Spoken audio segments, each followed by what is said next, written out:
একজন অচেনা মানুষ এসে দাঁড়ালো। সে শুধু হাত রাখল এক ছেলের শুকনো পক্ষাঘাতগ্রস্ত পায়ে, আর সাথে সাথেই ছেলেটার টাঙায় প্রাণ ফিরে এলো। চোখের সামনেই ছেলেটা উঠে দাঁড়িয়ে গেল, কিন্তু মানুষটা সেখানে থামল না। সে এগিয়ে গেল এক ক্যান্সার আক্রান্ত মেয়ের দিকে, চুলে হাত বুলিয়ে দিল, আর মুহূর্তেই মেয়েটার গাল লাল হয়ে উঠল, যেন নতুন করে বেঁচে উঠল সে।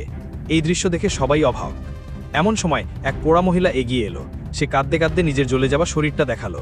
লোকটা হাত রাখতেই ক্ষত শুকিয়ে গেল, কিন্তু পোড়ার দাগগুলো কোথায় যেন মিলিয়ে গিয়ে সোজা দেখা দিল সেই মানুষের শরীরে। টানা 3 জনের যন্ত্রণা নিজের গায়ে নিয়েও লোকটার একটুও ভ্রুকুটি হলো না, বরং সে শান্তভাবে পকেট থেকে পানির বোতল বের করলো, চুমুক দিল, আর চোখের পলকেই শরীরের সব দাগ ক্ষত উধাও হয়ে গেল। সে আবার আগের মতো শক্তিশালী আর উজ্জ্বল হয়ে উঠল। সবাই ভয়ে ভক্তিতে তার সামনে মাথা নত করল।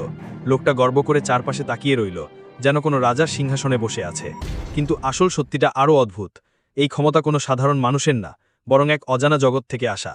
কিছুদিন আগেই এক রহস্যময় ট্যাটুওয়ালা লোক হঠাৎ আত্মহত্যা করে। সে অঙ্গদান করেছিল, আর তার শরীর অপারেশনের পর মুহূর্তেই ছাই হয়ে যায়। তারই এক অঙ্গ প্রতিস্থাপন করা হয় ভিনা নামের এক মেয়ের শরীরে। ডাক্তাররা ভেবেছিল তার শরীর হয়তো অঙ্গটা মানবে না, কিন্তু হলো উল্টো। সে শুধু ভালোই হলো না, বরং তার ক্ষুধাও বেড়ে গেল। আর সবচেয়ে অদ্ভুত ব্যাপার, তার হাতের উপর আস্তে আস্তে ভেসে উঠতে লাগলো সেই রহস্যময় চিহ্ন।